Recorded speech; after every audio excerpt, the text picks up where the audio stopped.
दोस्तों, आस्था व विश्वास की ये कहानी आप गैलेक्सी ऑफ थॉट्स पे सुन रहे हैं। आज की कहानी है लड्डू गोपाल की महिमा।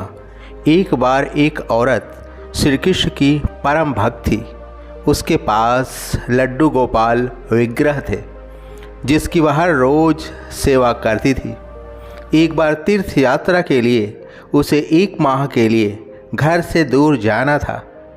उसने अपनी बहू, जिसकी अभी नई नई शादी हुई थी, उससे कहा कि मेरे तीर्थ यात्रा पर जाने के बाद तुम लड्डू गोपाल जी की सेवा करना।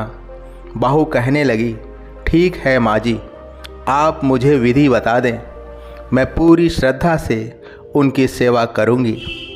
उसकी सासू माँ कहने लगी कि बहू, सुबह सबसे पहले ठाकुर जी को स्नान कराना, उसके पश्चात उनको सुंदर वस्त्र, आभूषण, बांसुरी, मुकुट पहनाना, इत्र लगाना और उसके पश्चात ठाकुर जी को दर्पण दिखाना।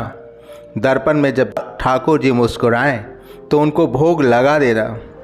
बहू ने हाँ में हामी भर दी तो सास निश्चिंत हो गई। सासू माँ के तीर्थ यात्रा पर जाने के पश्चात जब पहले दिन बहू ने श्रद्धा भाव से ठाकुर जी को स्नान कराया, उसके पश्चात सुंदर वस्त्र, आभूषण, मुकुट पहनाया, बांसुरी अर्पित की और फिर इत्र लगाकर ठाकुर जी को दर्पण दिखाया, तो उसे याद आया कि माँ जी ने कहा था कि जब ठाकुर जी का विग्रह मुस्कुराते हुए दिखे तो उन्हें भोग लगा देना। लेकिन उसे लगा कि ठाकुर जी का विग्रह मुस्कुरा नहीं रहा। वह सोचने लगी कि शायद ठाकुर जी को मेरा किया गया श्रृंगार पसंद नहीं आया, इसलिए वह मुस्कुरा नहीं रहे। उसने ठाकुर जी को फिर से स्नान कराया और श्रृंगार की सारी प्रक्रिया दोहराई, लेकिन उसे हर बार यही लगता था कि ठाकुर जी मुस्कुरा नहीं रहे। जरूर मेरे श्रृंगार में कोई कमी रह गई है। सर्दियों के दिन थे, लेकिन बहू बार बार ठाकुर जी को स्नान कराती और श्रृंगार को बदलती रही। आखिर में कई बार यह प्रक्रिया करने के पश्चात उसे लगा कि ठाकुर जी मुस्कुरा रहे हैं। 1 महीने तक लगातार वह ठाकुर जी की सेवा करती रही।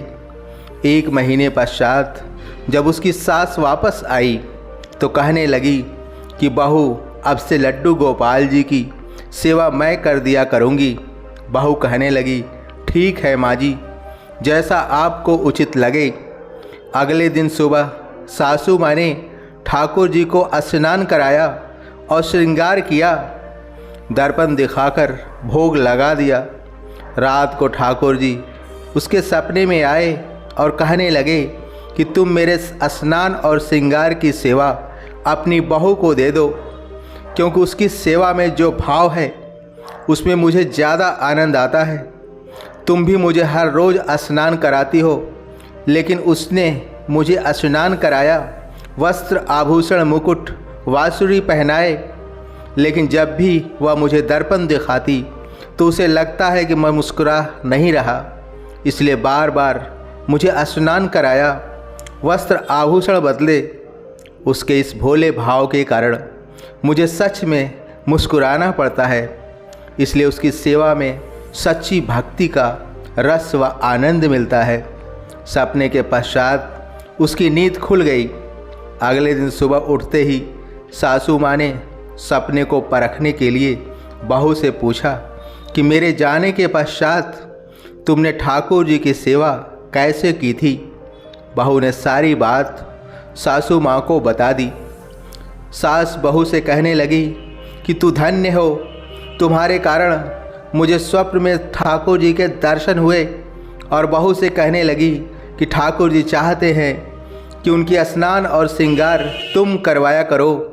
यह कहते हुए सास ने अपना स्वप्न बहू को सुना दिया।